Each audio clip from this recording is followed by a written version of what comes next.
Então, boa noite, pessoal. Agradeço o Lucas e Ludmila o convite aqui, é uma honra estar nesse festival, nesse fórum. Estar aqui com a Lenora e o Paulo, pessoas que eu admiro. Eu fiz uma apresentação pensando mais em alguns pontos para a gente pensar a respeito dessa relação da foto-performance com a publicação, que é o campo que eu investigo, né? Aí eu trouxe aqui o catálogo da exposição lá do Museu da Pampulha. Ele está disponível para download na página da Prefeitura, quem tiver interesse em conhecer essa pesquisa. É uma exposição que foi a partir de um edital, né? Foi uma curadoria. Uma grande sorte que eu tive de fazer essa exposição. Aí eu queria já colocar a imagem, para a gente já começar falando, que a primeira imagem já tem uma proposição. Quando a gente pensa performance, a performance nas artes visuais ela tem algumas características um pouco diferentes da performance na dança, no teatro, né? E era muito comum na performance dos anos 60 do Fluxus ela começar a partir de uma proposição verbal, às vezes uma instrução bem curta, né? Uma herança talvez do teatro. E aí tem esse cartão de uma artista do Fluxus, a Mieko Shiomi, e ele é bem sucinto, né? A música de desaparecimento para face, com a instrução sorria, pare de sorrir. A partir dessa instrução muito simples, uma outra artista amiga dela posou para uma sequência de fotos. Pode passar, por favor? Aqui é o sorriso da Yoko Ono. Eu tinha comentado com a Lenora que tinha uma surpresa aqui que eu achei que ela ia gostar. Então, esse sorriso da Yoko Ono foi filmado com uma câmera super potente, que faz milhares de quadros por segundo. Esse sorriso, que dura poucos segundos, ele se transforma num vídeo de 12 minutos. Então, a gente... Pois é, eu cheguei aqui, vi todo mundo com sorriso, assim, achei muito legal ver. E aí, esse sorriso que dura pouco tempo, com essa duração prolongada, a gente não percebe a modificação da boca dela, do sorriso para o sério, do sério para o sorriso. Então, a gente só sabe que alguma coisa aconteceu, mas a gente não consegue perceber o que está acontecendo. Então, essa peça existiu enquanto vídeo e depois, pode passar, por favor, ela foi transformada em um flipbook, virou um livro de artista, né? E aí, então, uma coisa mais artesanal, com grampeado e tudo, teve uma circulação. Foi até reeditado depois, em 2002, né, um projeto lá, Refluxos, que vai pensar colocar em circulação novamente a produção. E aí, a partir desse primeiro trabalho, eu trago uma questão que é muito presente, tanto no trabalho da Lenora quanto do Paulo, e que eu vejo isso muito ligado à poesia visual, que é como a obra, às vezes, ela parte de uma proposição que tem a questão dessa materialidade, da forma de apresentação, mas ela tem uma informação que é importante para ela. E essa informação ela pode se transformar de acordo com o suporte. Então, ela tem formas de apresentação diferentes. Então, você tem, às vezes, a mesma obra que se apresenta de 2 ou 3 maneiras diferentes, né? E são obras novas, mas tem uma correlação, obras derivadas. Então, o primeiro ponto que eu trago assim, para essa reflexão é isso, assim, essa natureza, um tipo de obra que é possível aí, a partir desses anos 50, 60, que ela não tem uma única forma de apresentação, mas que ela pode se apresentar enquanto vídeo, enquanto fotografia, enquanto partitura, enquanto poema visual, e são obras derivadas e não tem uma hierarquia entre elas, né? Pode passar. Esse trabalho da Lenora, que foi publicado lá na Poesia em Greve, a Lenora era editora da revista, junto com o Regis e o Pedro, né? E o trabalho tinha esse título junto, né? Um título mais comprido, depois ficou só o finalzinho do título, né?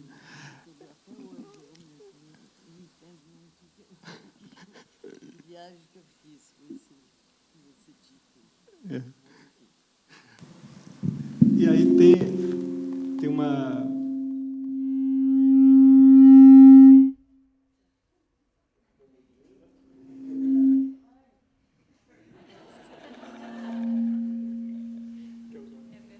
Não, é sonora.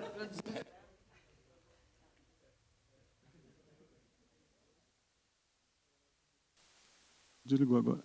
Agora está. Que ela comentou, para quem não ouviu, né, que nem ela entendeu direito assim, esse título que ela colocou na época. Mas eu trouxe isso... A maneira de apresentar essa performance era uma única página dentro da revista, né? E aí é interessante que tem, como se fosse o copião, né? A gente vê ali o contorno da fotografia, típico ali daquele processo de ampliação, então, mostrando o próprio processo de produção como parte do trabalho, né? Uma ideia de um trabalho que ele está em processo, já apontando esses desdobramentos que teria depois, pelo menos na leitura que eu faço, assim, já está aqui. E é muito interessante a origem desse trabalho como uma proposição dentro de uma aula, né? Quer dizer, uma resposta a respeito, uma crítica à sociedade do consumo. Pode passar, por favor.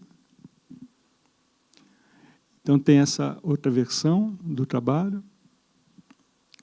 E tem o vídeo, né, que foi falado ontem. Então, ela vai desdobrando e cada vez que se desdobra traz questões novas também, né?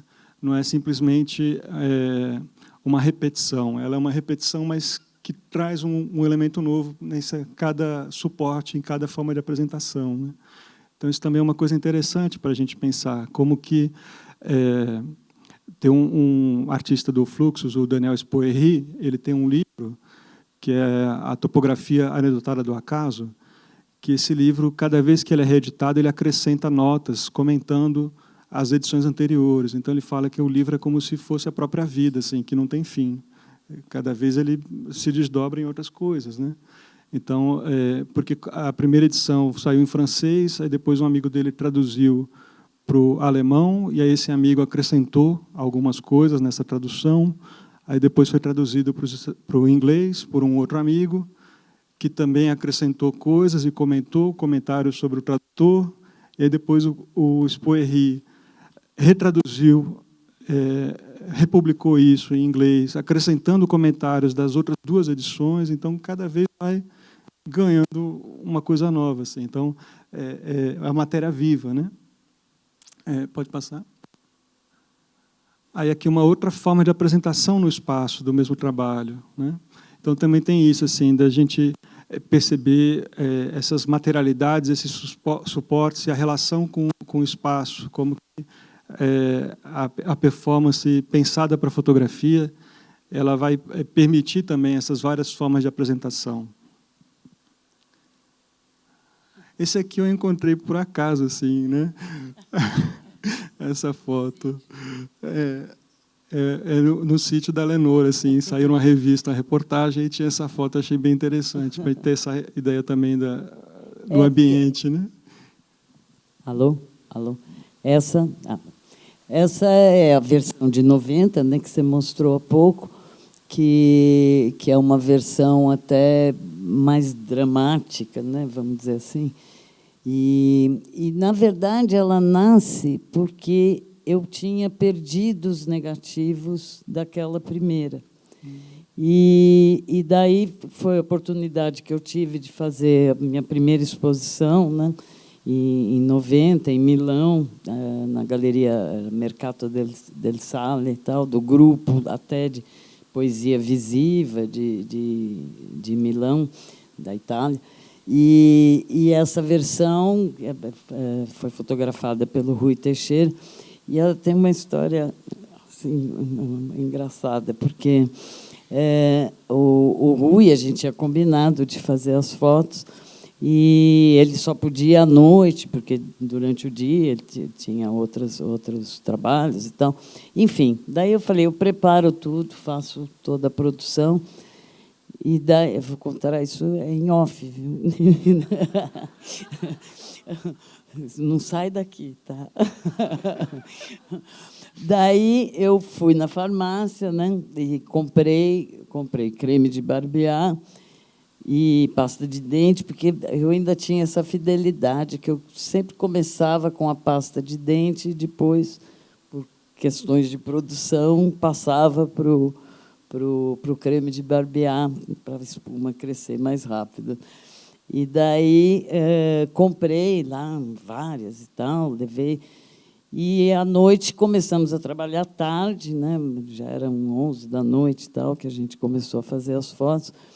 E eu não percebi, e farmácia, principalmente naquela época, assim, fechava, você não acabava, né? A noite ali acabava muito cedo. Era complicado você achar uma farmácia ou ir mesmo. E eu não reparei que eu tinha comprado mentolado. Mas daí eu falei, bom, né, vamos em frente e tal, vamos trabalhar. E comecei, enfim, a fazer o trabalho. Bom, tudo bem, deu tudo certo e tal. Mas daí eu queimei assim, os lábios e tal. Eu fiquei, sei lá, uns 3 dias assim, com boca, parecia que tinha como é que postou botox, enfim, aquele bocão. Enfim. Que ótimo. Então, pode passar, por favor. E esse trabalho também que a Leonora tinha apresentado, que achei muito interessante, né, contando a história de como surgiu, né, a ideia do trabalho e por que ele mantém o nome poema, né, apesar de não ter texto. Ele sai na revista Zero à Esquerda, que era uma revista de poesia visual também, né, editada pelo Omar Cury e pelo Paulo Miranda. E essa revista ela vinha numa caixa grande, né? E esse poema tem uma coisa interessante, que ele é delicado, ele é pequeno comparado com outros objetos que estão dentro da mesma caixa, né? Sim, ele Uma inclusive sanfoninha. vinha dobrado, uma sanfoninha, né? Meio um kakemono, assim. E aí é muito interessante isso, essa escala, a performance ela sempre tem essa questão do corpo, né? E quando a gente vai para o impresso ele também tem uma escala da intimidade, que é a escala do corpo, que não é a escala da arquitetura, que não é a escala do espaço, né? Quer dizer, um trabalho desse tamanho, quando ele vai para a parede na galeria, ele desaparece praticamente, né? Você tem que pensar formas de colocar ele na galeria para ele ganhar importância, porque a existência dele enquanto publicação impressa é nessa escala corporal, assim, nessa coisa mais da intimidade, né? Sim, verdade. E, bom, eu resolvi abrir, né, fazer uma edição de parede, assim, maior e tal. Isso foi ali em 2001. Foi um convite que eu recebi para uma exposição que acontecia numa galeria do Rio e numa galeria na Luiz Estrina, em São Paulo. E a ideia eram trabalhos acessíveis, né, que pudessem ser comprados, pessoal jovem, enfim. Inclusive, quer dizer, a revista, até aquele momento, também já... A Zero à Esquerda, né, hoje em dia é super difícil de encontrar, já mesmo ali. E a ideia era, né, um trabalho para realmente expor na parede. E daí eu resolvi abrir essa edição, que é maior, né, que ela tem um formato maior, justamente também pensando... Na época, até, essa edição começou analógica, né, porque eu trabalhava ainda com fotografia analógica, e depois passou para uma edição digital também. Mas realmente teve esse... Né, eu não tinha também... Porque, de algum modo, assim, eu tenho, sei lá, até um carinho bem especial por essa menor, tenho até no meu estúdio, a que eu tenho é essa enquadrada, né? Porque você tem essa dimensão do corpo e tal, mas ainda assim também, sei lá, eu acho que quando eu fui aumentar o tamanho, assim, foi um pouco complicado. Eu falava, será que a imagem em si já não concentra, sabe, uma força que ela se sustenta nesse tamanho, né? Eu sempre tive um pouco de dúvida com isso, mas, enfim, eu abri essa edição. Muito legal. E tem uma coisa que é interessante, essa escolha da sanfona, que é uma sanfona vertical, né? A maioria das vezes a sanfona ela é horizontal, né? E a sanfona tem uma característica que ela pode ser manuseado como se fosse um livro comum, tradicional. Eu vejo página por página, ou página dupla de cada vez, mas eu também consigo ter a visão do todo. Então, ela é sucessiva e simultânea, né? Traz essas duas coisas junto.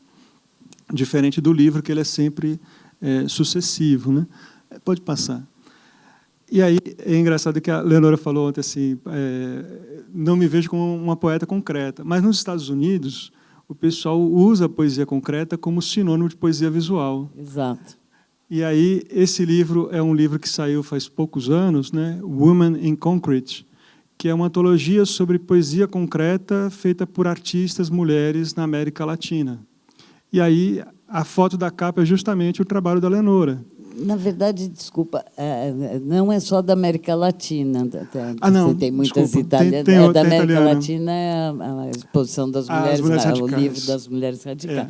Troquei aqui, não, eu lembrei porque tem a Mirella Bentivoglio, que eu até mencionei aqui ontem, sim, que foi uma artista, nesse momento de Milão, super importante para mim, conhecer o trabalho. Verdade, grato pela correção.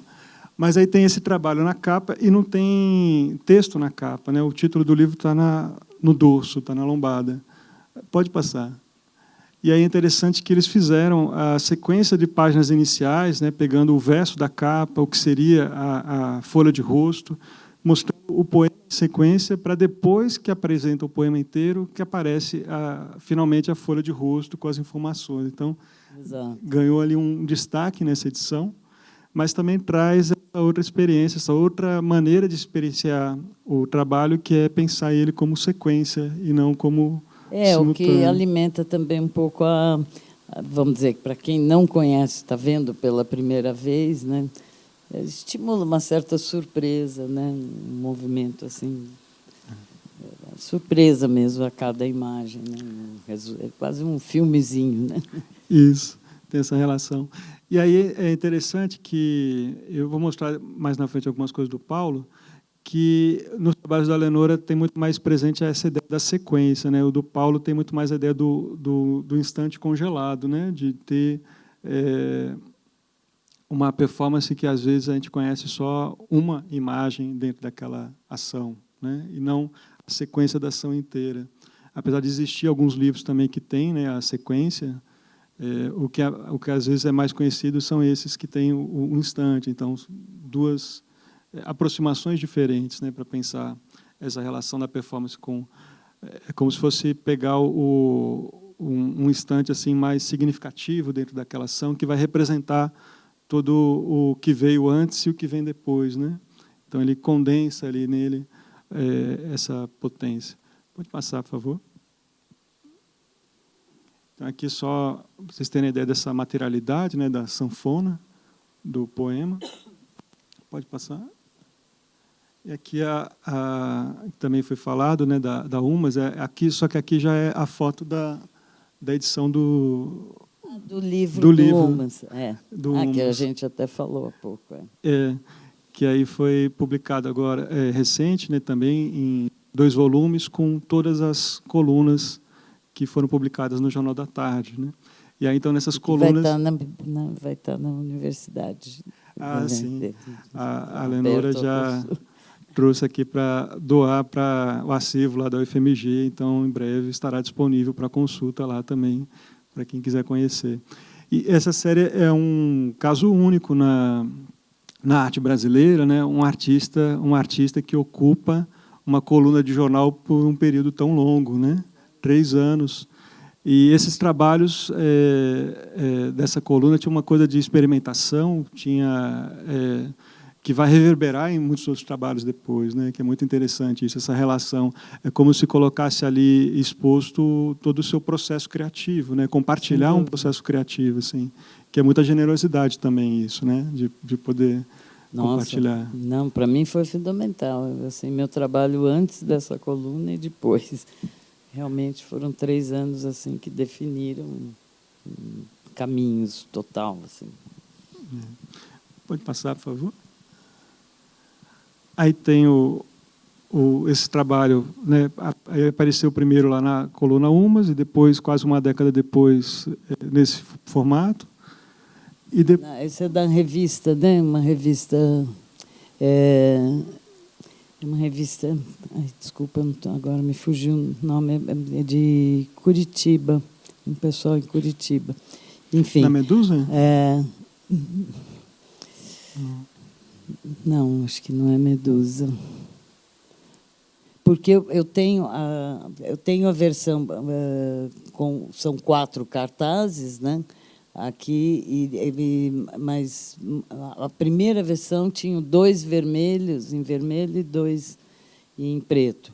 E daí, quando recebi um convite para virar a capa dessa revista, daí eu fiz essa versão, enfim, porque a gente não ia usar cor.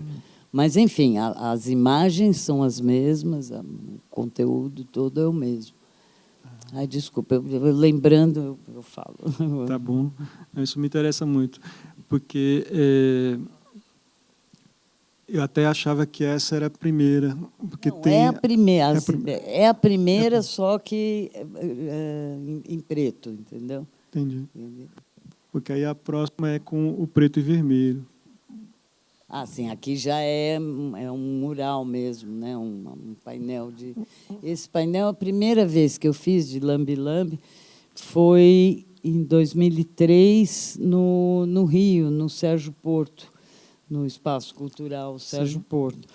E daí fiz um mural de lambe-lambe, fiz a peça sonora que a gente comentou aqui ontem, que estava até nessa exposição da Pinacoteca, nos banheiros, que é uma performance vocal, procuro-me, toda quem, eu, ela, não, assim, passando um pouco pela coisa de identidade.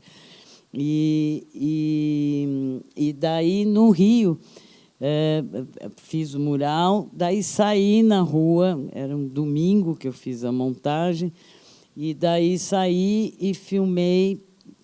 Eu perdi esse vídeo, esse registro. Enfim, uma longa história que não preciso contar aqui. Mas o fato é que daí eu fui para a rua e filmei colando os cartazes ali em Botafogo, ali na região e tal, e com a cara o tempo todo, a cara congelada nessa expressão de procuro, né? E daí editei no dia seguinte, editamos tal, e à noite abri a exposição, quer dizer, editamos, daí o vídeo foi projetado à noite com o som e com esse primeiro mural de lambe-lambes, né? Que legal. Pode passar? E aí tem esse trabalho do Paulo, né? Eu estou me conservando. O Paulo ele traz muito essa questão do poema-objeto, dessa observação atenta do cotidiano e de como encontrar poesia nas coisas do cotidiano, né? E o trabalho ele existe enquanto poema-objeto, mas ele também circulou no circuito de arte postal, no formato desse impresso, né, em xerox. Offset? Achava que era um xerox, sei. Mas o vídeo dá para ver que não é o mesmo, né? Quer dizer, o trabalho ele tem várias encarnações, né? Ele vai para conservar melhor, tá certo. Você quer falar um pouco mais desse trabalho, Paulo? Não, você disse tudo já. Tá bom. Porque tem uma coisa que é muito interessante assim na arte postal. A gente estava conversando mais cedo, eu e o Paulo, né? Os artistas italianos, eles tiveram um contato muito forte aqui com artistas brasileiros nos anos 70, né? E tem o Cavellini, que ele falava que ele fazia um livro de artista que era uma mostra a domicílio. Então ele dizia que se a pessoa quisesse uma exposição dele, escrevia para ele, ele mandava o livro, e quando a pessoa recebia o livro em casa, estava recebendo a exposição em domicílio. E tinha muitas trocas que aconteciam, né, na arte postal, que às vezes a pessoa recebia um envelope com 5, 6, 10 trabalhos de um outro artista. Então, também era essa experiência assim, de uma exposição a domicílio, né? E aí tem um amigo nosso, né, que faleceu tem poucos anos, o Marcelo Dolabella, que, né, o Paulo teve um contato uma troca muito grande com ele. E aí o Dolabella tem lá alguns, ele guardava, né, esses envelopes. Então a gente consegue saber o que tinha em cada envelope, quantos trabalhos vieram, e às vezes vinha um bilhete e tal. Então tem essa memória dessa circulação, né? Era a ideia de um trabalho que é produzido não era para ser comercializado, né? Ele era produzido para circular mesmo. A ideia não era essa coisa da troca comercial, mas de outros tipos de troca, inclusive de afeto, né? Nessa relação com os outros artistas. E aí esse humor aí do Paulo também fica bem evidente nesse trabalho dele, né? Esse trocadilho com era o Ministério da Juventude, não é? Da Infância e Juventude.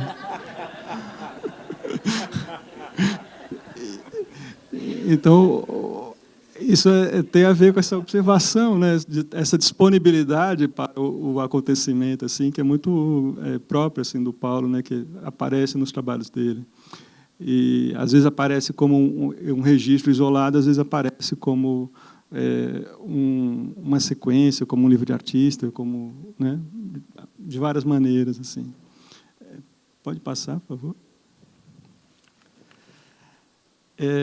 Isso aqui é um trabalho que eu imagino que pouca gente aqui conheça, mas esse foi o meu primeiro contato com foto performance. Eu devia ter uns 9, 10 anos. Isso saiu na revista Chiclete com Banana. O Guto Lacaz fazendo esse diálogo da arte com a ciência. E aí, então, essa revista, que era uma revista de quadrinhos e de humor, né? Ela vai trazer colaborações do Roberto Piva, do Cláudio Willer, do Glauco Matoso, de uma turma assim, que é muito interessante, assim, que vai trazer um outro olhar para a arte brasileira, né? E aí, então, o Guto tem esses trabalhos de performance. Essa revista tinha também umas fotonovelas que eram muito interessantes. E é curioso que a gente não tem tanto exemplo de fotonovela que é feita por artistas, né? O Dinilson com o Mário Ramiro e o Rafael França, eles fizeram uma que só foi publicada recentemente, né? O Omar Cura, ele tem algumas de uma página só, né? Aí tem o Antônio Manuel fez uma, que o Hélio Itzica está como ator, né? Nessa fotonovela do Antônio Manuel, e tem a Cláudia Jaguaribe, mas a gente conta nos dedos das mãos o que a gente tem de a Marta Neves. Esse dela eu não conheço, não, depois preciso ver o que é. Procurá-la. A Marta eu conheço, mas esse trabalho dela com fotonovela eu não conheço. Tem um artista lá do Pará também, que tem uma série de fotonovelas. A Valda Marx. Não, mas a gente conta nos dedos ainda, né? E é uma coisa interessante, porque tem algumas fotonovelas, o Rubens Gershman, por exemplo, era diagramador da Sétimo Céu, né? Que era uma revista de fotonovela. Então, tem esse trânsito com a fotonovela. O Godard tinha vários filmes dele que foram feitos com fotonovela. Isso tem, em outros países, assim, um trânsito muito interessante. Aqui no Brasil, isso era muitas vezes visto como uma coisa menor, né? Sim. Uma coisa que não teria um potencial artístico tão interessante. E aí tem o Retamoso, lá de Curitiba, que ele vai pensar a performance para a página do jornal, né? De pensar esse diálogo com o corpo dele, com o jornal. O Retamoso, ele era diretor de arte do jornal Polo Cultural, e quem era o redator era o Paulo Leminski. Paulo Leminski, sim. Né? E aí tem um outro... Esse trabalho foi publicado, então, no jornal, e tem o próximo, pode passar, por favor, que foi publicado como um cartaz, e ele vinha dentro de um envelope quadrado, né? Então tinha várias dobras, era um cartaz que tinha impressão frente e verso, o verso dele era outro cartaz. Então era um envelope com 6 cartazes, mas na verdade eram 3 folhas dobradas. E aí, pode voltar ali um pouco só. Aqui o Retamoso traz uma coisa muito interessante, que é a performance pensada para a página, não apenas para a foto, porque aí depois ele faz uma intervenção com o aerógrafo para simular o spray. Né? Depois de fazer a ampliação fotográfica, né? Isso é do início dos anos 80, ele vai trabalhar com o aerógrafo por cima da fotografia impressa.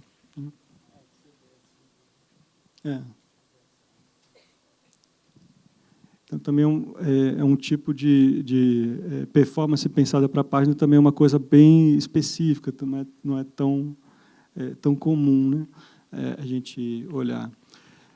E, às vezes, essa performance para a página ela é pensada para a revista, é pensada para o jornal, e às vezes, ela é pensada para um livro.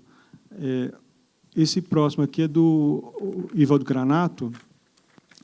O Granato tinha feito essa performance para uma audiência, então essa é uma das diferenças, né, da foto performance, que geralmente ela não depende da audiência, não depende de um público. Às vezes ela é feita num estúdio, às vezes é só o artista e a câmera, não tem ninguém ali como testemunha, né, do momento. E o Granato tinha feito isso ao vivo, só que nessa performance dele, o Domador de Boca, ele gritava, ele babava, ele comia um macarrão e depois ele vomitava.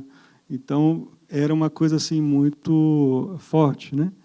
E as pessoas queriam que ele fizesse de novo e tal. Aí surgiu um convite para ele fazer essa performance no estúdio. E aí, então, ele vai encenar pensando na publicação.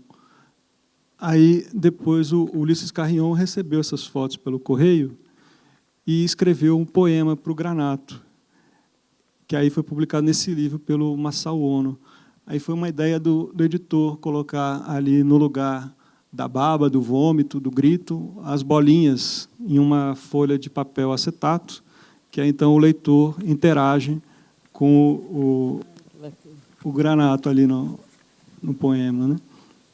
Então, é um livro pequeno, era grampeado, tinha poucas páginas, mas ele tem uma potência assim, muito interessante, né?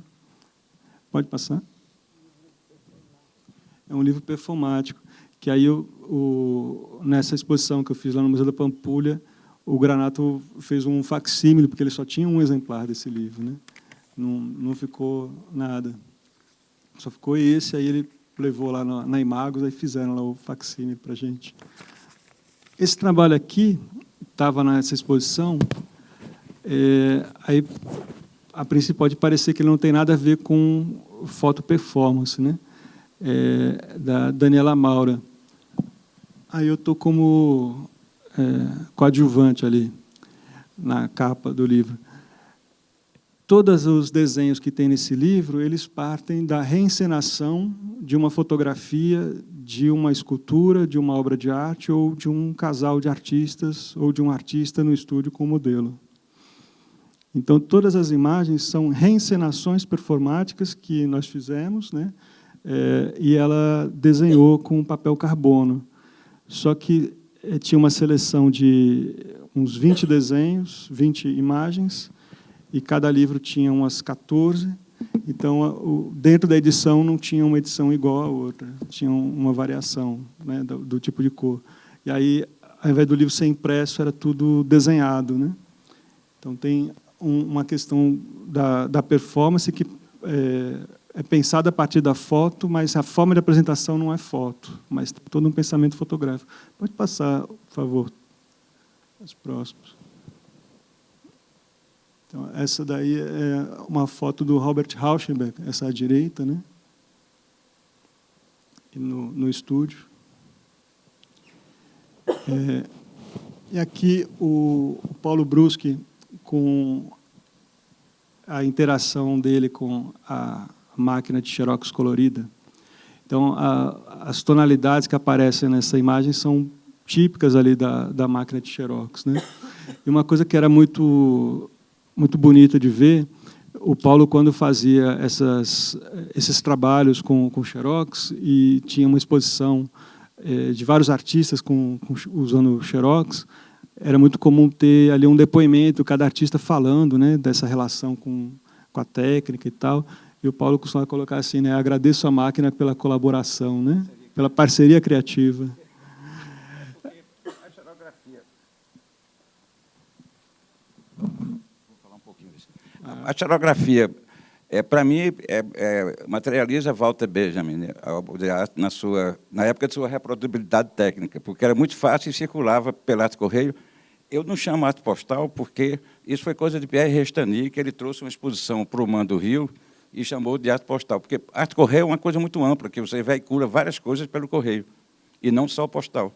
Você tem o telex, o telegrama, depois entra o fax, e então o arte correio, você tinha conceito de rede. O mundo todo estourou no mesmo tempo, no começo. É um movimento que não tem nacionalidade. E o mundo todo subterrâneo história, no mundo todo. Então, o correio brasileiro era correio, não é essa porcaria de hoje. E você, numa semana, eu olhava as cartas, numa semana era o correspondente que ia e depois retornava de vários artistas. É claro que era uma rede muito grande, e você não tinha assim, cartas e uma correspondência, principalmente na América Latina.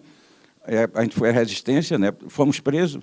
Eu fui preso aqui, Daniel Santiago, lá em Recife, Daniel Santiago, Clemente Padim, do Uruguai, e Jorge Caraballo, também do Uruguai, foram presos, passaram. O Exército destruiu o arquivo deles, e Jesus Galdamés Escobar, do El Salvador, até hoje ele está exilado no México.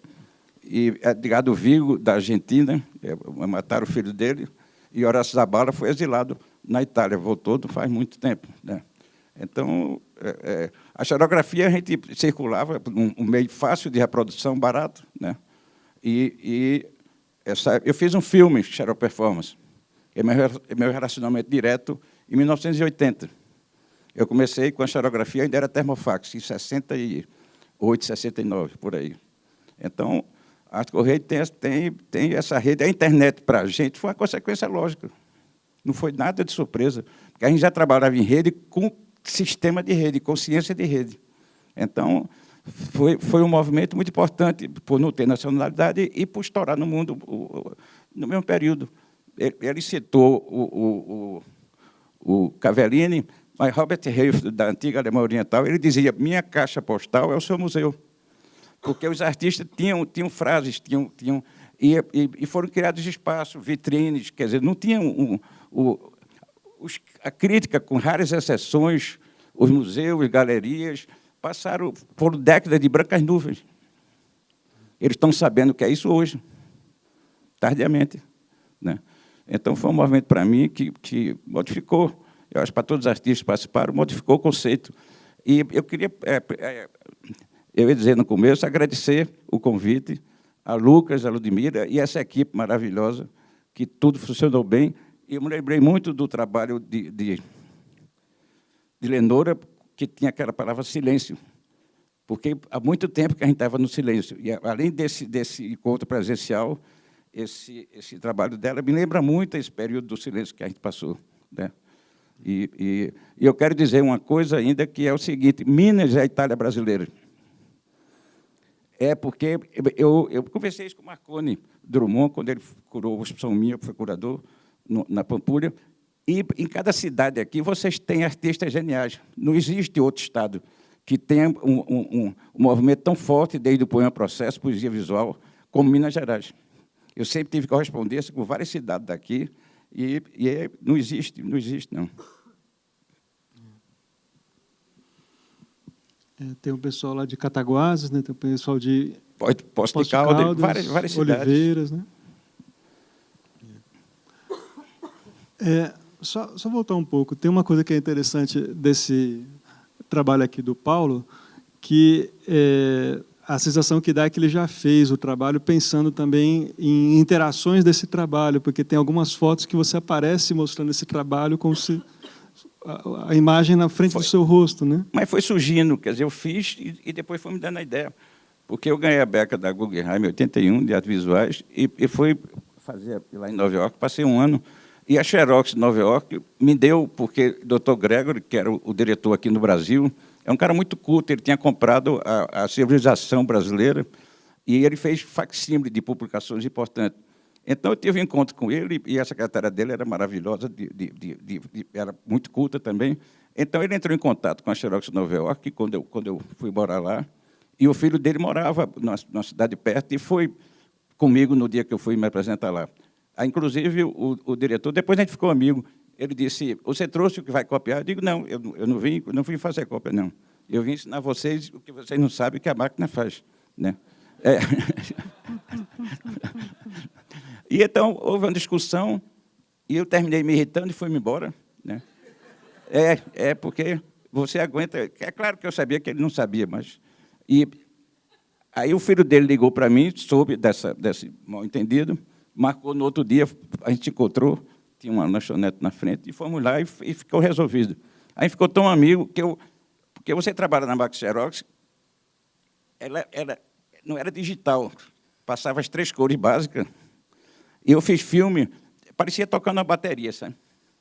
Que você tinha que saber a cor, interferir na cor, e distorcer, entupir a máquina, estourava, era licopódio, era os tubos feitos de acetato com o pó dentro. Então, não aguentava o que eu fazia, né? E eu fiz um filme, eu peguei que eu vou projetar, se der tempo, um projetor a moldura do slide, eu botei uma linha, criei um sistema, um projetor de slide acoplado na máquina Xerox, baseado na máquina fotográfica, né? Eu fiz um jogo de espelho reflexo, eu projetava, e ali na Canal Street tinha... É diferente, hoje não existe mais o Sorro, uma porcaria. E eu comprei um vidro raiado, né? Botei uns pezinhos, e botei ele acima do visor da máquina. Que aí ele condensava a imagem, e por aqui por baixo eu fiz vários trabalhos experimentando entre a imagem projetada e aqui. E trabalhei dentro da máquina, arriscando, porque se você levasse um choque, você morria. Mas eu queria trabalhar exatamente antes a máquina projetando. Antes de eu ir para lá, eu mandei buscar os protótipos, os guias das máquinas, estudei, né? Estudei muito. E comecei a trabalhar, então ele ficou meu amigo. Quando eu estava fazendo filme, eu entrava de manhã, quando abria, eu morava no Sorro, eu saía com um saco de lixo, daqueles de condomínio preto, e saía apanhando pela rua que eu ia trabalhar. Porque eu saía já... Eu tive uma estafa, que eles me deram semana, que Mutadas era vizinho, a gente morava perto, em Miralda, e Mutadas me chamava Paulo Xerox, passava lá debaixo, Paulo Xerox. Aí eu saía, eu analisava o que eu tinha feito, ia pensar no que ia levar para o dia seguinte, além de umas coisas que eu tinha analisado da sequência, e saía pela rua com um saco de lixo apanhando, que os lixos lá são legais, cada coisa genial. Tanto é que na Sexta Avenida eu achei um lixo com uma série de fotos, um slide. Aí eu digo, eu venho aqui olhar quem é esse camarada. Aí depois fui lá, me informei, a gente ficou amigo, né, um fotógrafo genial, comecei a trabalhar com ele, que era um dos poucos fotógrafos que trabalhava em preto e branco, em Nova York, e bom, né? Aí, então, eu fiz esse filme, eu botei e ficava com a linha amarrada, que chama-se a hepta. E, então, a linha vai tomando cor, eu mexi aqui nas 3 cores, que era um botão para cada cor. Aí você só podia trabalhar assim, 1, 2, 3, no máximo 4. Que era de 1 a 0, aí para estourar eu botava, sabe? 1, 7, 0, aí estourava e dava uma coloração. E o bom é que você não sabia o que ia sair. O bom da Xerox, você nunca sabia o que ia sair exatamente. E era dilata, eu fiz uma pesquisa, tirando cópia da cópia, ela dilata, volta ao branco. E eu congelei papel, porque nessa época era uma estufa, né? Você tirava daqui. É o mesmo processo, a fotografia como eu sou líquido, é o mesmo processo fotográfico. E eu peguei, botei no refrigerador o papel e tirei, saiu em negativo. Eu consegui fazer a Xerox em negativo, ela gelada, né? E eu fiz esse filme, e quando eu cheguei em casa, eu tinha ido com minha mulher e meu filho, nessa época eu tinha tido ele foi com 1 ano e pouco, eu já estava com uns 2 anos lá. Aí... Eu fui morar lá em 82. Aí eu projetei o filme, Super 8, e eu botei ele na cadeirinha e disse, o que é isso? Aí ele disse, a hepta. Aí o pessoal faz a elucubração e meus títulos são muito assim. Eu invento uma palavra, eu mostro muito para a criança e deu o título aí para a pessoa dar. Eu faço muito isso. E, às vezes, a pessoa fica meditando, rapaz, o que será isso? Não é nada, não. Aí, para mim, foi bom que eu fiz muito livro de artista, né? E fiz um trabalho. Ana Maurino chegou lá, e, enquanto procurava um lugar, morou lá no loft. Era um loft grande, que um amigo de Mutadas, Thomas Sansoni, e a mulher, eles eram italianos, tinham ido para a Itália de férias, passar 2 meses. Aí, Mutadas, a gente marcou no bar, ele me levou, que era o Magus, que ia tomando fluxo, tudo. É um passo pequeno, mas só dava artista, não tinha um bandido. Aí eu fiquei nesse loft, a Ana morou lá com a gente, quer dizer, morou não, passou, acho que uns 10, 15 dias, né? E Alex Valauri, eu dizia a ele, me diz onde tu vai. Ele estava lá com a bolsa da Prata. Eu dizia, me diz onde tu vai montar o circo. Não tinha saído da bolsa dele. Aí eu dei uma cópia da chave, eu digo, tu fica fazendo a refeição aqui. Ele, não, isso aqui deixa de frescura, cara, quem está pagando é Guggenheim. Aí ele deixava o roteiro, sabe? Aí eu tenho um filme sobre o grafite de Nova York a partir dele, porque o pessoal não era acostumado a interferir. E ele botava o telefone junto, em cima dos outros grafiteiros. Quer dizer, se o cara estava assim, ele botava o telefone aqui, né? A bota. Então, ele usava e eu saí filmando, né? E fiz um documentário sobre o grafite dele e de outros artistas lá. Aí eu peguei o slide dele, que eu fiz, peguei um dia na Maria Maurino, porque eu levava do pessoal, e numa hora lá eu copiava, que era caro, a cópia colorida era caro. Aí eu levava, e quando não tinha ninguém, eu copiava, aí levava a pilha para ele e para a Ana. Aí eu peguei o slide dele, fundei e um trabalho meu. Aí eu tenho esse trabalho, os 2 assinaram, eu fiquei como lembrança desse trabalho que a gente fez junto. Então, para mim, foi um período muito, muito importante, né? Inclusive, o pessoal de Nova York dizia que na época era uma senhora já que ela tinha um grupo de pesquisa em xerografia. Ela disse, tu vem do fim do mundo e consegue, a gente aqui já tentou várias vezes. Eu digo, é segredo. É interessante que o Paulo está falando isso, que aconteceu em 82, mas tem um livro que saiu ainda nos anos 70 sobre artistas que fazem trabalhos com copy art, que tem lá o Paulo no meio do... É o primeiro livro que foi editado no mundo sobre copy art. E eu fui em Montreal, que tinha um grupo que trabalhava em pesquisa de xerox, eu fui com os selos, eles tinham uma galeriazinha e ficava... Eles montaram uma mesa de vidro assim, sabe? E andava por cima da máquina. Aí o pessoal ficava andando na rua, isso, né? E fazendo cópia, o público podia participar. Era uma performance genial, cara.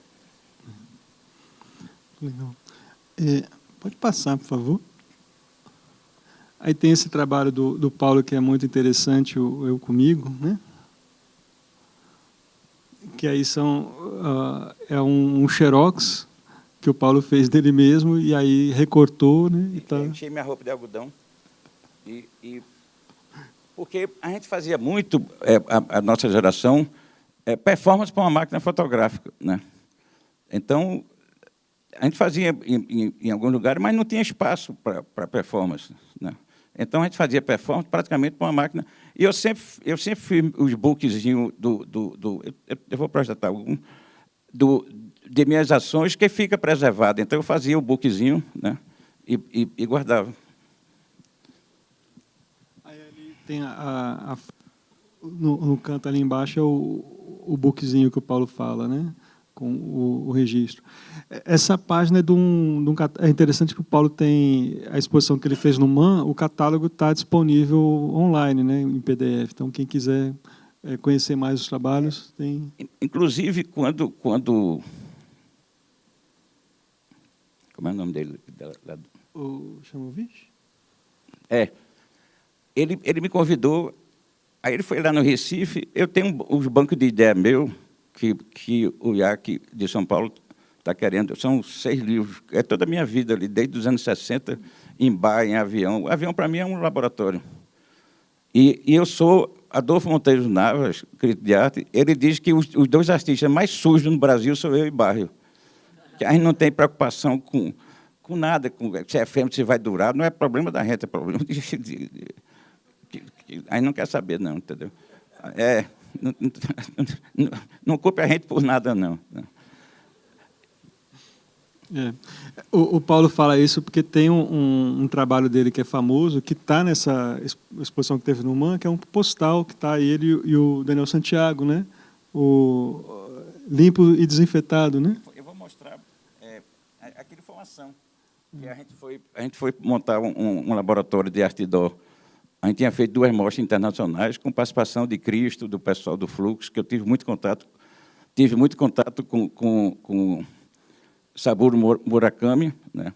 Ele participou da exposição de outdoor, ele mandou 3 projetos desenhados para eu executar. Eu executei um com água, que era uma trouxa que ele mandou, para jogando água e dando porrada, sabe, de cima, assim, sabe? E Shoji Shimamoto, que eu me correspondi com ele até a morte dele, né? Eu tenho mais de 100 trabalhos dele, o livro de artista único, e ele era diferente dos outros, que os outros ficaram famosos. Ele criou a história, a união dos artistas, né? E ficou trabalhando com o pessoal. Ele me mandou, inclusive, os jornais de época que saíram quando surgiu. Foram 4 matérias só que saíram na época do Gutai. E eu ia dizer, o negócio já ia me esquecendo. No MAN, ele viu um projeto meu, que eu fiz uma exposição chamada Ex-Posição Objetos, que eu adoro objeto. E tinha muita exposição, tinha um panorama em São Paulo do objeto. E nessa exposição minha no MAC, eu levei tapioqueira, né? Não tinha sensor de incêndio. E ele viu, ele quis fazer. Aí eu contratei uma carrocinha ali do Ibirapuera, que durante a exposição ficou vendendo lá dentro do MAN, né, como obra minha. E um outro que ele viu, que foi de começo dos anos 70, chamado Expediente, que é uma pessoa trabalhar, botar o birô e a pessoa dar o expediente como obra minha, dentro do salão expositivo. E eles montaram isso lá. Eu tenho uns bilhetes, porque eu me esqueço o nome dele agora, ele tinha câncer, aí deixava um bilhete, sabe? Fui fazer quimioterapia, mas volto já, não sei o quê. Aí ele disse, Paulo, eu queria conversar contigo, porque eu digo, o que é que você acha de obra minha? Né? Aí eu gravei umas coisas com ele e publiquei, ele como sendo obra minha. Né? A ação dele, o trabalho dele, né, ser minha obra. Essa coisa de você aproveitar o museu, em vez do pessoal lá de fora, botar para dentro do salão expositivo coisas que pode ou não pode, eu não sei, não me interessa. Eu perdi muito cedo, eu quebrei, deu trabalho, mas conceito de utilidade. O que é o inútil? O que é? O que é inutilidade? Então, me deseduquei de estética, da função das coisas, porque senão você não trabalha. Eu não penso em nada, eu faço o que me dá na telha, entendeu? Às vezes eu pego um trabalho meu e, junto com o outro, deixa de dizer aqueles 2, já é outra coisa. Eu não tenho a menor preocupação com nada. Nada. Eu faço... Livro de artista é uma das coisas que até eu nem sabia que tinha feito a mim, que esse camarada aqui, e Paulo Silveira, de Porto Alegre, que editou um livro também, A Página Violada, da Universidade de lá, são os 2 maiores conhecedores de livro de artista do Brasil. Conhecedor mesmo, não só da produção nacional, como internacional. Ele é impressionante. Eu dou parabéns a ele por esse arquivo que ele fez, que a gente sabe como é uma dificuldade.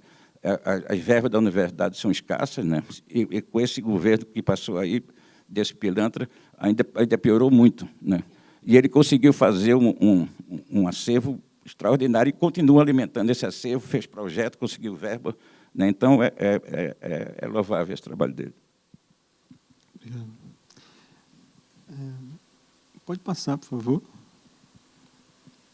Próximo. Não lembro se esse é o último. Acabou. Então, esse era o último mesmo. Eu trouxe algumas projeções. Queria mostrar as primeiras e falar um pouco sobre alguma coisa que eu trouxe.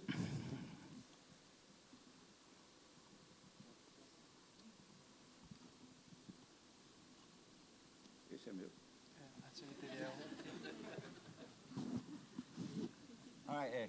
Esse foi uma exposição que eu fiz em 71, que uma funerária lá, Casa Batista, o dono, ele tinha sido de teatro. Aí eu fui falar e não sabia. Fui falar com ele todo acanhado, 70, não, 50. Eu tinha 22 anos. Aí fui falar com ele todo acanhado.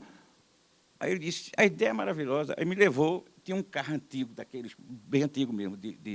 Deu vontade até de eu morrer, o carro era tão bonito.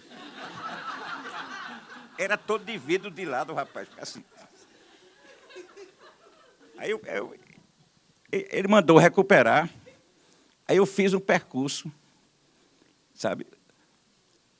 Todo o centro engarrafou, vários amigos meus com os carros atrás, até chegar na galeria, que era no centro.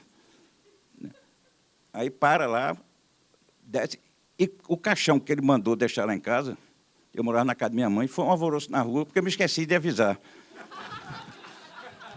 Aí para a funerária e desce e entra com o caixão, né? E eu não estava em casa. Aí foi uma confusão, liga, não sei quem morreu lá da casa de Graziella, né? Aí foi fechado na abertura. Foi censurado e foi fechado na abertura, né?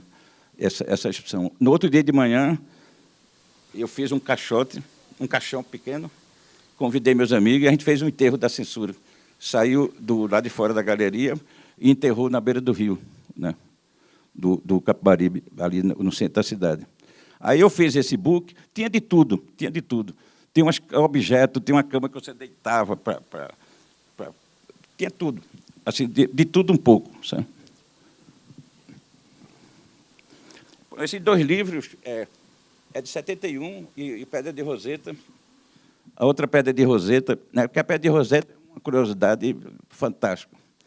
E esse outro livro eu fiz com Daniel Santiago, que a gente ia no ônibus e dizia assim, mas, rapaz, a gente ficava no meio do ônibus cheio e falava um pouco alto, assim, bem natural.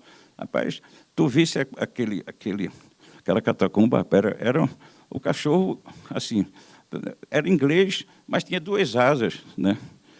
E o ganso andava assim, cara, e os peixes, aí daqui a pouco voava 2, 3, né?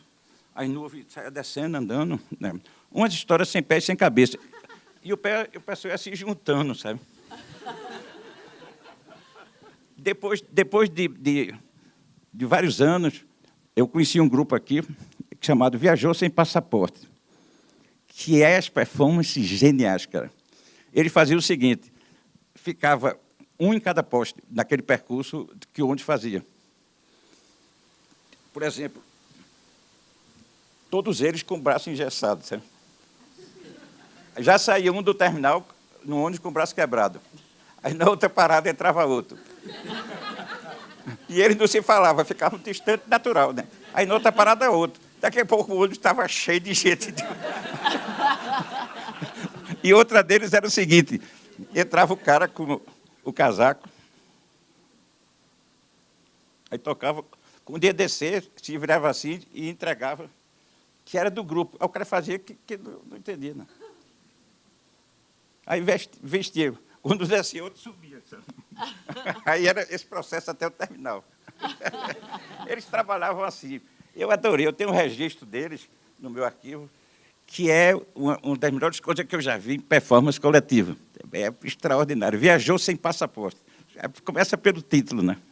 E tiveram 2 festivais aqui de performance, na Funarte daqui, ou daqui não, de São Paulo, que 85 e 86, foi muito bom. E tinham os irmãos Cossini, que eram muito bons, e tinha um camarada que pegou o extintor, eu acho que era com o irmão Cossini, estava se apresentando. Aí ele pegou o extintor, subiu, cara do público, e começou... Aí ele parou, aí disse assim, a coisa mais difícil é sair de uma performance, não. Ele parou e disse, a coisa mais difícil é sair de uma performance, aí saiu.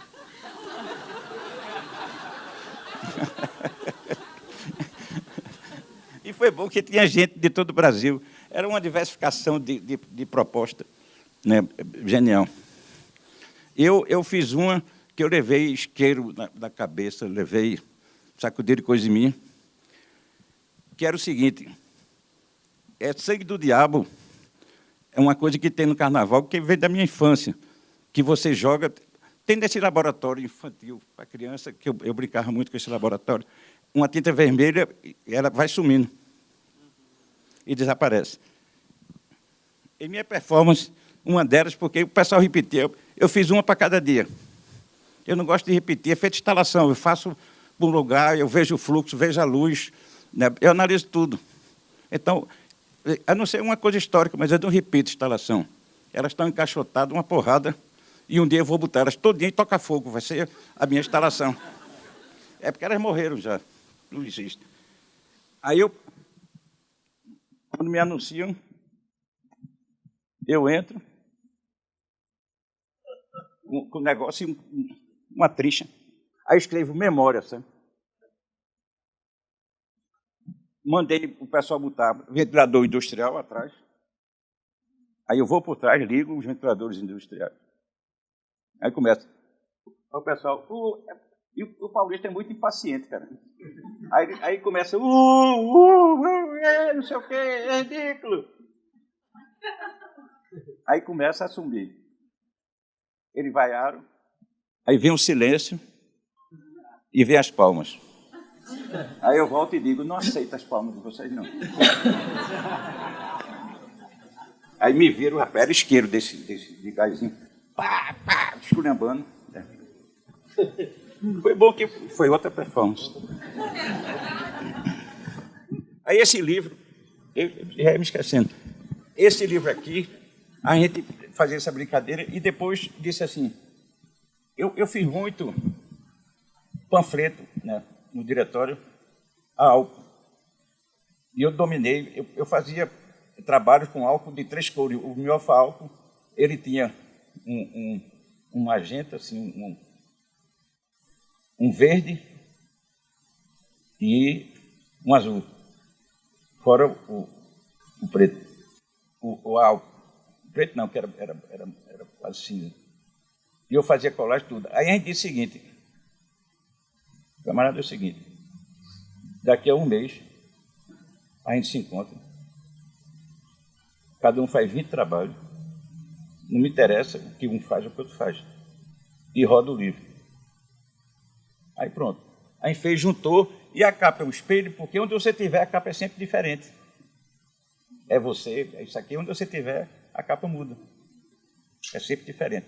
E outra pedra de roseta, a gente foi em consulado, revista velha, compramos jornais velhos. Aí tem uma gráfica do irmão Marista, uma gráfica histórica lá, muito bom, que eles trabalhavam muito bom com gráfica. Aí a gente foi, mandou cortar no formato que a gente queria, botou 4 ventiladores industriais e sacudiu tudinho. Deixou ligado. Aí depois, o pessoal da gráfica, ajudando a gente, foi pegando aleatoriamente, não contava as páginas não. E foi a capa branca encadernada. Aí a gente não sabia quantos exemplares ia dar, 161, todos eram diferentes do outro. É outra pedra de roseta, porque você tinha ali toda uma produção e notícia de tudo, não só em termos de tipografia, em termos de notícia, tudo. Por isso que a gente chamou outra pedra de roseta, e deu 161 livros. Pode passar. Só um comentário. Esse livro do Paulo, o Outra Pedra de Roseta, ele mandou para o pessoal lá do Rio de Janeiro, né? Aí tinha uma revista de Cultura Vozes e saiu a primeira resenha sobre um livro de artista publicada numa revista quase um ano depois que o livro foi lançado. E no final da resenha ele fala assim, olha, quem quiser comprar o livro está lá, pode entrar em contato com o Paulo. Até o momento ele só vendeu 1 exemplar. E era ditadura, eu fui preso 3 vezes na ditadura. E era ditadura, e o lançamento foi num açougue. A Polícia Federal, eu assinei, andava no meu calcanhar, né? E a gente com as batas sujas de sangue, e o pessoal e o livro pendurado no lugar das carnes, sabe? Que eram os amigos da gente, mortos, desaparecidos, que eu tenho uma série muito grande, eu trabalhei muito com fotografia, com negativo de lambe-lambe. Eu ia de sábado na praça do Mercado de São José, eles eram 11, e um técnico. Assim, aí eu contei, eram 12. Aí eu mandei... Eu bebia sempre com ele dia de sábado. Porque ele revela, ele mistura mercúrio e é em papel negativo, né? E usa mercúrio, que lembra os assassinatos dos desaparecidos da gente. E eu bebia com eles, e eles juntavam durante a semana e me davam. Então, o Tortura Nunca Mais foi o primeiro monumento sobre a tortura que foi feito, foi no Recife. E eu participei da execução. Já era o prefeito, e na época eu era coordenador do Patrimônio Histórico, a gente organizou, foi o primeiro monumento, a gente fez um concurso que foi feito no Brasil, picharam, já depedraram. E principalmente agora, nesse governo safado aí do Bolsonaro, reacionário. Aí, a gente fez esse concurso, e eu fiz uns outdoor, fiz várias coisas com negativo lambe-lambe. Aí eu botei, que foi exposto no Museu do Estado, num salão de fotografia, o lambe-lambe, o seu time, os seus gols, que eu joguei os negativos no chão e fotografei. Sabe? Hoje não tem mais nenhum. Acabou-se praticamente esse fotógrafo. Né? Isso aí foi quando eu morava em Nova York. Eu ia me encontrar com o geral do pessoal no Magujo, que era esse barzinho safado que tinha perto.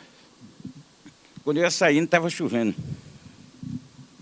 De frente, onde eu morava, tinha um posto pequeno. Eu, desde pequeno, eu ficava olhando a chuva. Eu sempre morei perto de posto, por coincidência. Aí eu digo, eita, aí eu tenho um filme que é água escorrendo colorida. De quem é o título? De meu filho. O que é isso, meu filho? Lube. Aí fiz livro de artista, fiz o filme. O meu livro de artista vira... Eu não tenho a menor, mas eu vou falar sobre isso, a menor metodologia de trabalho. Nenhuma. Eu estou fazendo um trabalho, aí me dá a ideia de um filme, eu paro, tem uns trabalhos meus lá dormindo que bate assim para me lembrar, eu faço que no osso, que eu estou fazendo outro. Sabe? Eu apanho pela rua coisas inúteis, eu adoro. No meu ateliê está cheio de coisas. Às vezes, eu tiro da inutilidade, mas eu gosto de olhar para coisas inúteis. Né? Assim, é como você pensar, você chegar ao nada. O que é o nada, o que é o nunca. É a mesma coisa? Não. Não. Então, eu penso muito nessa questão da utilidade na minha obra. Né? E por isso que tem aquele... O que é arte, para que serve? Que eu fiquei numa vitrine quase uma manhã inteira. O que é arte, para que serve? No dia que eu souber, eu paro, cara.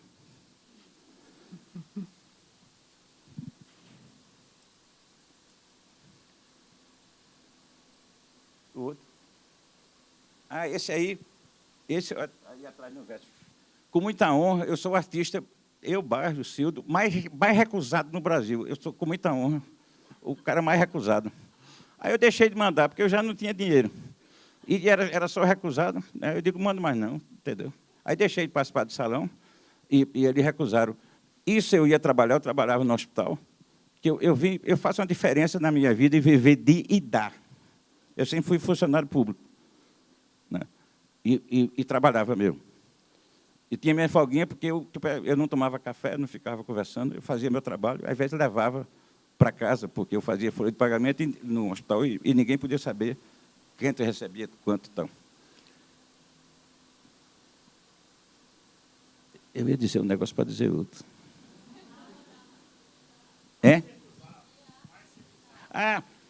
Eu vim vender obra quando eu comecei. Ela do Itaú, não sei porque das contas, comprou uma vez uma obra minha, né? Eu fiquei até assustado. E eu vim vender obra quando eu comecei a trabalhar com o Nara, que eles me convidaram. Né? E disseram, quanto você quer para ficar trabalhando com a gente? Eu digo, olha, minha obra é difícil de vender, eu faço coisa que eu não sei, quanto mais os outros. Né? Então, eu não quero, não. Né? Eu devia, porque não podia, mas pagava os meus vales no batudo.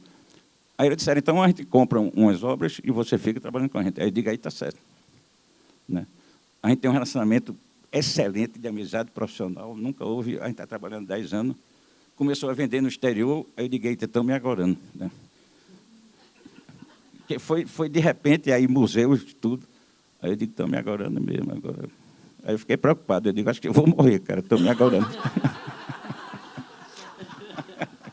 Aí esse trabalho, eu ia para o hospital que eu trabalhava, no setor do pessoal, aí tinha uns caras da CELP, a companhia de eletricidade, pintando esse amarelo sobre o branco. E os fundos, as casas, aleatórias, né, do posto. Aí eu fui para casa, peguei a máquina, voltei, não fui mais trabalhar, lógico. Fiquei acompanhando eles o dia todo na rua. Eu chamei da série posto. Agora, a coincidência é o seguinte, o Moacir dos Anjos, o crítico, lá no Recife, ainda bem que só apareceu o crítico de arte recente. Na época da gente não tinha, a gente teorizava sobre... Aliás, a geração da gente, a gente muito cedo refletiu muito sobre o que a gente produzia. Né? E lá no Recife, a gente nunca teve crítico. Né? A gente tem pernambucanos, Mário Schemberg, Roberto Portual, Mário Pedrosa, né? Mas que saíram muito cedo de Recife. E, então, os jornais me criticavam, me chamavam de louco, e eu fiz muito trabalho respondendo a eles. Né? Vai ser exposto agora um trabalho meu de 71. Eu estou com uma individual em Nara Rosa, em São Paulo, e Jacopo Crivelli é o curador. Ele teve várias vezes no Recife, e ele, uma das obras desse banco de ideia meu, que eu colo tudo, é estacionamento. Capacidade de 5 pessoas. Eles vão isolar uma parte do estacionamento na frente da galeria. Aí é aquele negócio do interior de você amarrar o cavalo, assim, ou o burro. Aí vai ter os cabrestos pendurados. Muita gente vai botar carapuça, lógico. Né? Tem um outro que é um barril que, toda vez que eu expus, é do começo dos anos 70 também. Um barril daqueles que é de bacalhau antigo, pintado de preto, e tem escrito à mão grande assim, lixo. Quando você olha, tem um espelho. Eu trabalho sempre com humor, a ironia, o sólido dos líquidos e gasosos, a intuição da primeira, quarta, quinta, sexta, 10ª dimensão. Eu trabalho assim com tudo. Esse aí, eu faço parte eu nunca mais tive contato, da Associação de Paris de Colagistas. E eu participei de várias exposições lá, e esse book, eles pediram para o acervo, porque são fotos minhas, isso é aqueles... Como eu trabalhei, eu aproveitei muita coisa por ser funcionário público, isso é daqueles fichários, aquelas divisórias de fichário.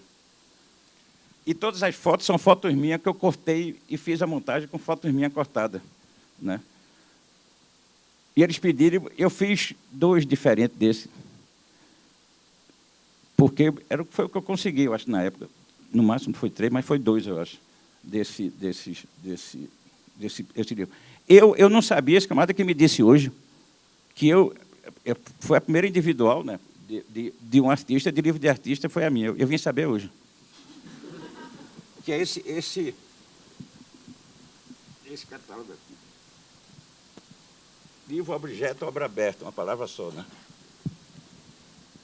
Aí eu fiz na livraria Livro 7, o dono amigo meu, minha produção de 71. Opa, desculpa. Eu não tenho muito hábito de falar em público. De 71 a 84, essa produção. Inclusive, eu já fiz um livro comestível que foi devorado nessa época, que foi uma ironia com Mobral. Porque o Exército, na ditadura anterior, a essa agora de Bolsonaro, eles ensinavam a pessoa a escrever o nome e botava na estatística como alfabetizado. Aí, então, é uma ironia, porque o povo queria era comer, estava com fome, pô. Entendeu? E não o Mobral está enganando as pessoas que estavam passando fome. Né? Esse livro, Como Ler, e eu refiz agora no lançamento, como Clemente Padim, ele está bem doente, está mal, com Alzheimer. E eu refiz com o Padim, a gente fez uma performance junto no Recife, lá na usina de arte. E nessa edição que eu fiz, eu já fiz, agora a maioria é tudo livro único, né? Que eu nunca tive dinheiro e as editoras nunca aceitaram. Eu mandei os livros que eu fiz, a beca da Guggenheim que eu fiz, eram os multimeios na reeducação da percepção sensorial, que era uma proposta de deseducação, principalmente voltada para o público infantil, que tem uma percepção ainda sem preconceitos estéticos. E deseducar os que já tinham uma certa formação, que foram educados errados. Né? Aí eu expus 75 livros. Eu já fiz mais de 200 livros de artista. Quando Cristina Tejo era da galeria da Fundagem, eu fiz uma exposição enorme. Eu tenho um livro que eu trouxe aqui, o protótipo que eu fiz. Ele é grande, eu não trouxe, porque ele é muito pesado. Eu fiz uns 10 vitrais, com vidro, só com vidro importado, que é uma coisa que eu pesquisei, os vitrais, né, desde a fabricação, que é lindo você projetar luz, né? Na minha casa sempre teve. E aí eu fiz esse protótipo, e meu encadernador está com 80 anos.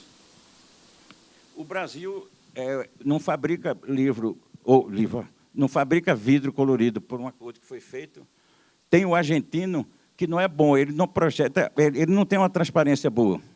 Você tem o belga ou o alemão, que dá uma transparência genial, né? Então, eu expus nessa mostra, na Fundagem, eu fiz um grande, fiz um suporte e botei lâmpadas entre eles aqui, que você não vê. Então, eu deixei o canto de parede escuro e projeto as cores. É um livro projetável. Um livro projetável. Que eu fiz também com a Xerox, no retroprojetor, que eu dei aula no INAMPS. Eu tinha sido demitido do Joaquim Nabuco, por Gilberto Freire e Mauro Mota. Eu tinha 19 anos como comunista, porque eu fui preso na passeata dos 100 mil, no Recife, né? Eles me demitiram. Aí apareceu um concurso de auxiliar operacional, que é servente. Eu fiz, passei, lógico, e fui trabalhar. E cheguei no hospital, os médicos que gostavam de arte, eles não deixaram eu trabalhar como servente, me botaram no setor do pessoal. Aí eu fui, terminei meu curso superior, fiz o concurso de Técnico de Comunicação Social, fiz jornalismo, tirei primeiro lugar no Recife e segundo no Brasil, né? Fui diretor de Recursos Humanos e me aposentei como diretor de Recursos Humanos. E esse livro, eu fiz 2 desse livro aqui. Que eu gosto, é um dos trabalhos que eu gosto mais, porque projeta, né? É um livro. E na Xerox eu fiz, eu dava aula com retroprojetor para médico e enfermeira à noite sobre relações humanas. Que eu observei muito quando eu trabalhei no hospital, a forma desumana que eles trabalham, que eles lidam com as pessoas humanas, né? E então, eu fazia ele ver a verdade do que eles fazem com os pacientes. Inclusive, fui reclamado várias vezes, né? E eu fui para Brasília representando o INAMPS a nível nacional, e uma época eu assumi a assessoria de imprensa, porque o camarada tinha se aposentado, e eu fui representando o INAMPS e cheguei lá, eu sabia as publicações que tinha saído, eu digo, eu quero ver, tem que botar a licitação que foi feita, né? A gráfica que foi impressa, que não tinha nada disso. Eu não terminei no fim do encontro, me mandaram embora. E quando eu cheguei, o superintendente me recebeu rindo e disse, rapaz, disseram, tu mandaste um vermelho para aqui, cara, aí tu mandou ele embora, né? Aí ele nem ligava, ele sabia que era a ditadura, né? E esse retroprojetor, eu dei aula com o retroprojetor, e então eu fiz com transparência de Xerox, e você tem colorido. As crianças, eu expus recente em São Paulo, as crianças que gostam de ir no Recife, uma grande mostra que eu fiz esse ano.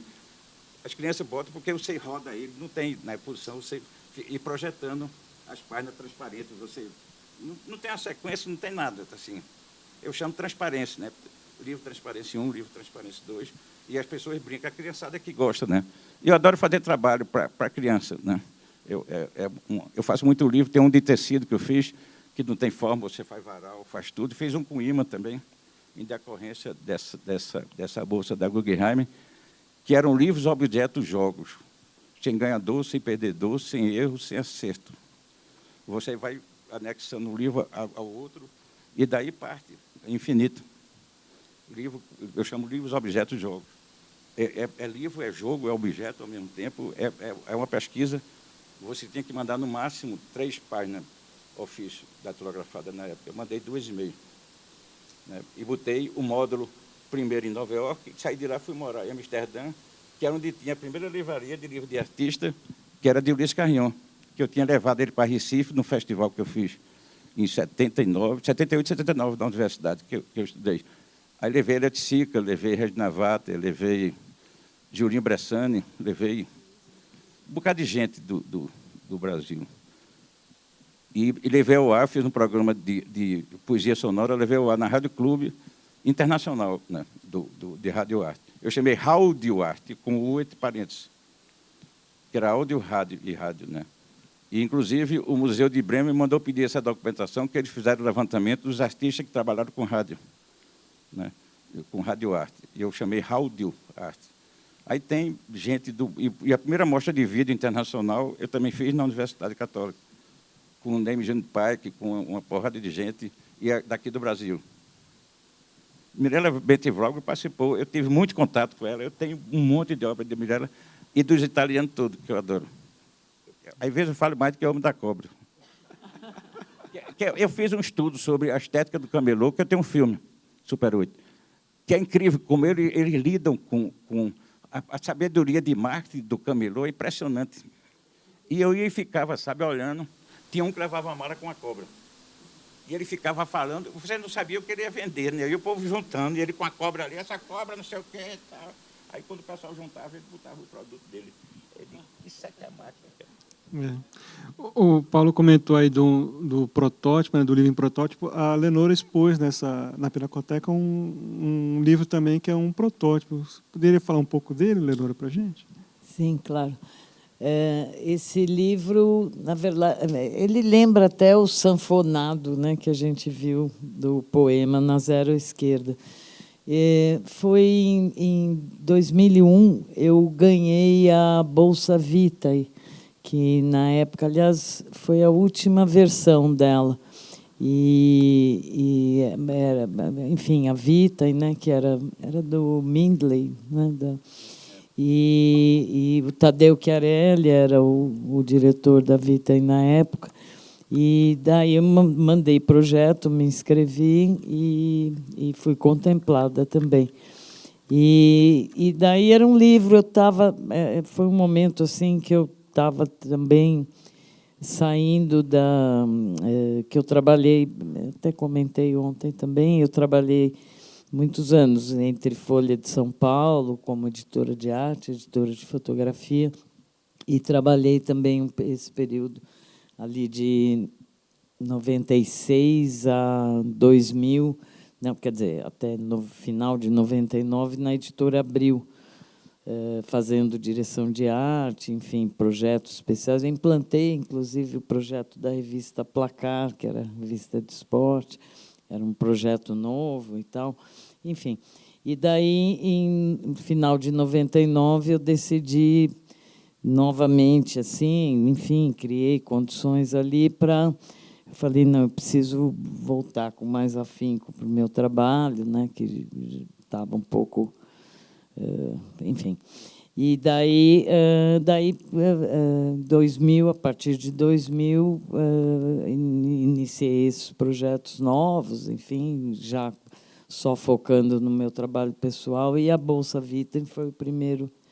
Assim, foi assim, para mim, um ano muito importante, porque eu ganhei a bolsa, fiquei dedicado o tempo todo ali. E daí, até mesmo para eu, já que eu estava, de algum modo, ali retomando esse trabalho, o meu trabalho, eu meio que reúno ali nesse livro, a ideia era um livro...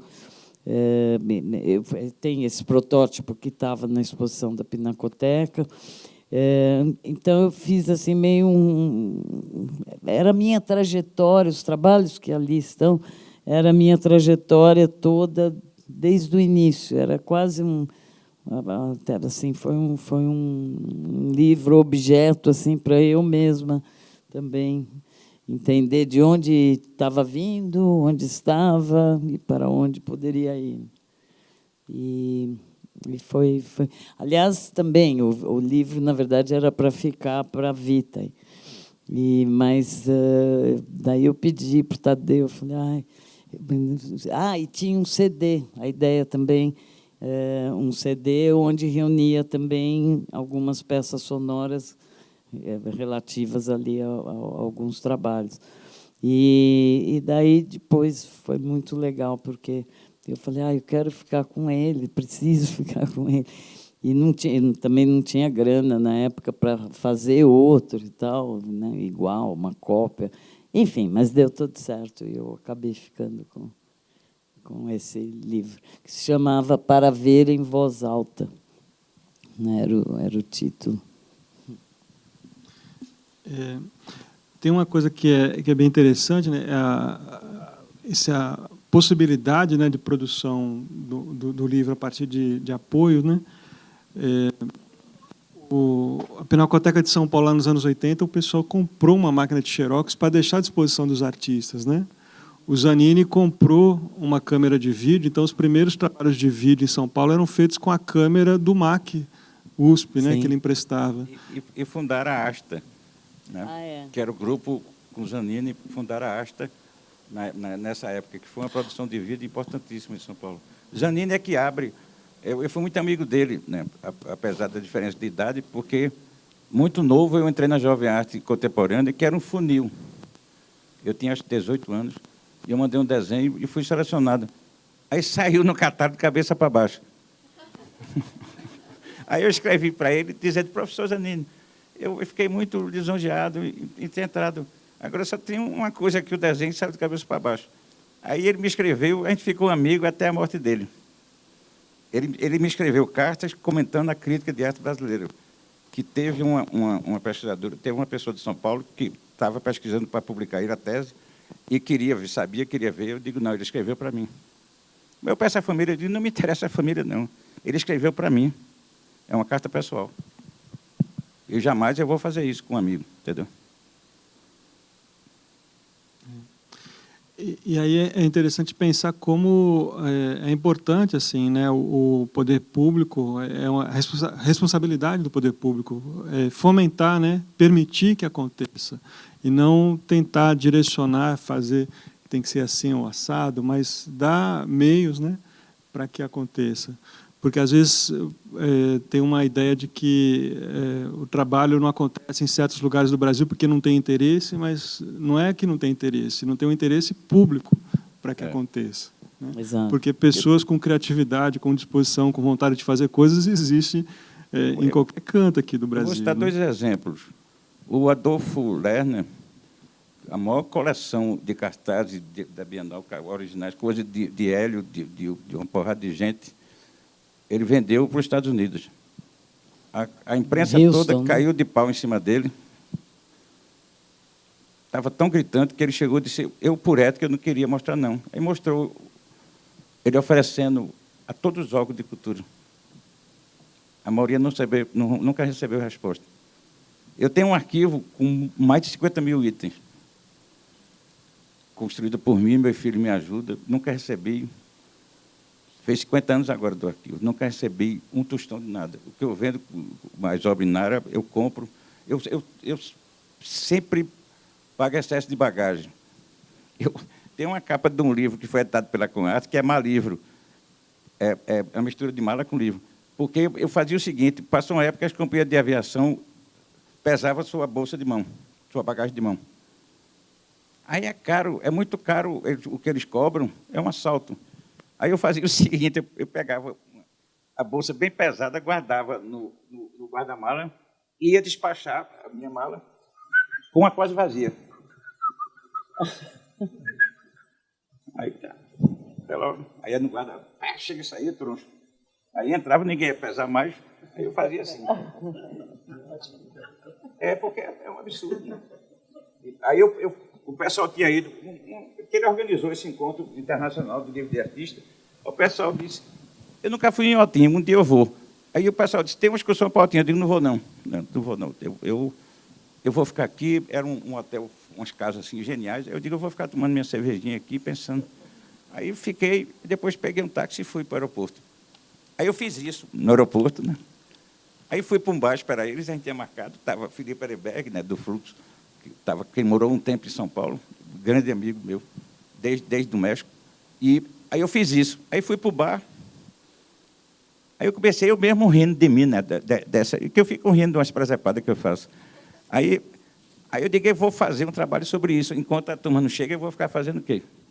Aí fiz o desenho chamado Malivro, que o meu encadernador é incrível. Eu vou, dia de sábado, ele até hoje toma uma cervejinha. E a gente fica, eu levo uns rabiscos e vou discutindo com ele. Eu sempre agradeço ele pela parceria, né?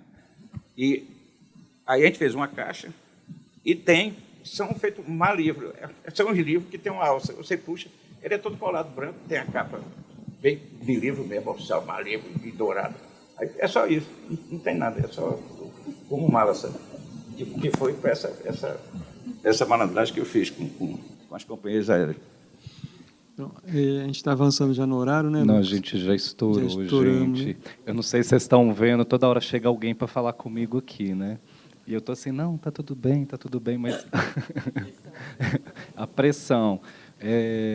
Eu quero só dizer um negócio. Eu acho que a gente podia abrir para pergunta. O que vocês eu vou acham? deixar toda esse que eu trouxe já muita coisa, eu sempre faço isso, e eu vou deixar esse trabalho, o de hoje da manhã está aí à disposição para quem quiser pesquisar, né? Vai ficar tudo aí, essa produção. É copyleft. Não, e também tem uma coisa, né? Assim, você está falando de bar, eu já quero deixar um convite para vocês, porque a gente tem um parceiro que é a querida Jacinta, então todo dia a gente sai daqui e a gente está indo para lá. Então essas conversas não estão parando, não. Elas estão indo, pelo contrário, até 1h todo dia. Então a gente sai daqui, a gente está indo para lá tomar uma cerveja, jantar e tudo mais. E até, né? Assim, tá vendo aí? Pronto. Conversa é boa, gente, e vai toda a vida. Né? E até mesmo, gente, né, às vezes a gente fica nesse lugar meio de chato, mas é também em respeito ao tempo de trabalho de todo mundo aqui do teatro. São vários funcionários que estão aqui com a gente, pacientemente, toda a nossa equipe. É bastante gente. Vocês acham que a gente tem uma pergunta, duas perguntas? Alguma colocação? Você, Lenora? Todos convidadíssimos para o Jacinta. E quero agradecer. Uma alegria estar aqui. Hoje foi um dia lindo também, intenso, de muito retroalimentação, né, que falamos. Muito bom. Obrigada.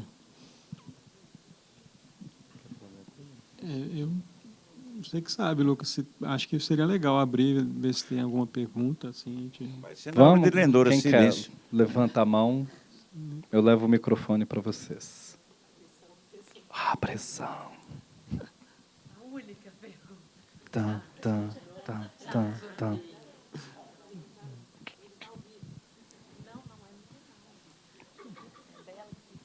Fazer a pergunta?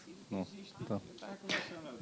Eu tenho várias perguntas, gente, mas é porque eu sempre acho, né, melhor deixar para... Ela disse música ao vivo. Eu fico sempre pensando, na televisão diz assim, transmissão ao vivo. Só existe transmissão aos mortos no dia de finado. Eu sempre pensei isso, sabe? Podemos encerrar, então? Então, podemos.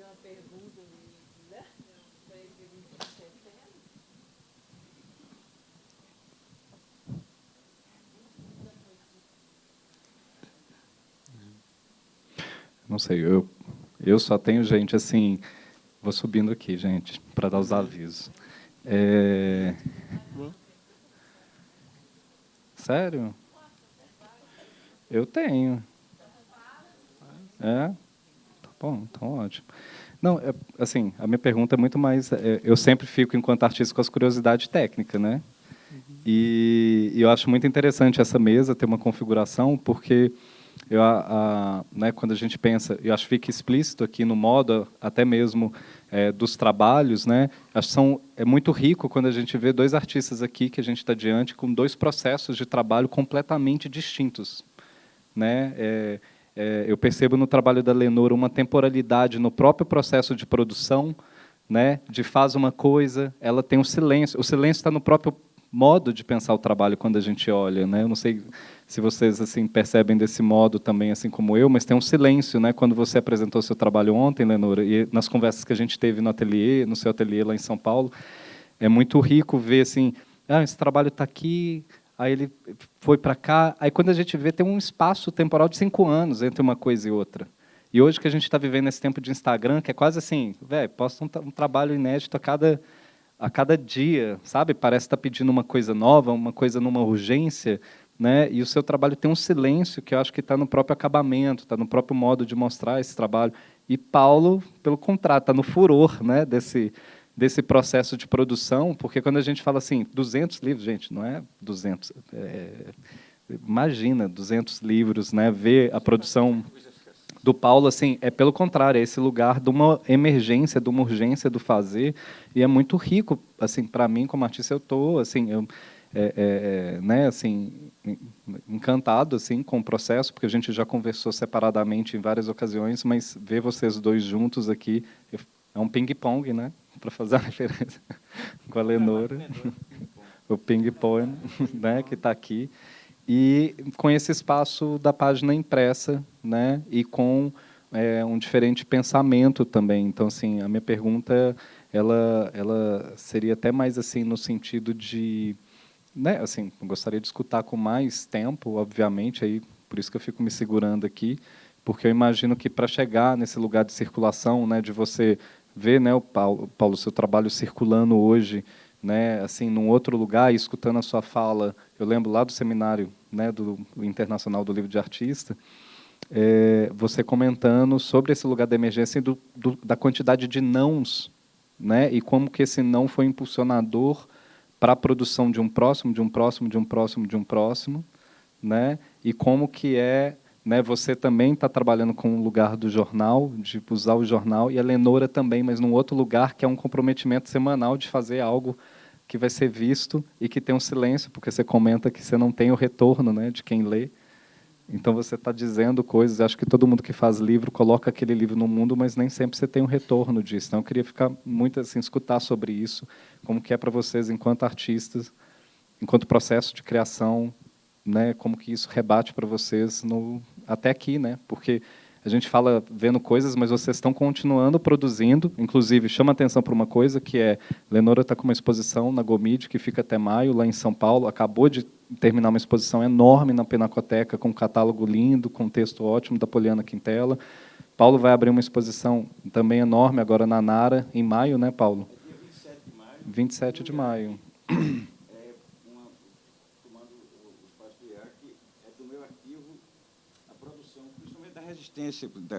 A resistência nossa na América Latina, então pega a América Latina e o leste europeu, que eu tive contato, né, tive lá, tudo. E eu estou na história da arte do leste europeu, de tanto contato que eu tive com eles. E eu tenho um resumo dessa produção, ninguém tem. O pessoal da Goethe Foundation disse mesmo que é o arquivo hoje particular, é o maior da América Latina e um dos maiores do mundo hoje particular. E ninguém tem, porque eu participei dessa resistência aqui na América Latina, né, que eu falei, e eu tenho toda a produção do leste europeu, que sempre foi abafada, né, sempre foi. Aí, para encerrar, eu queria dizer o seguinte, sobre salão, esse negócio de recusar, Caetano Veloso tem uma frase genial, que é a seguinte: o júri é muito simpático, mas é incompetente.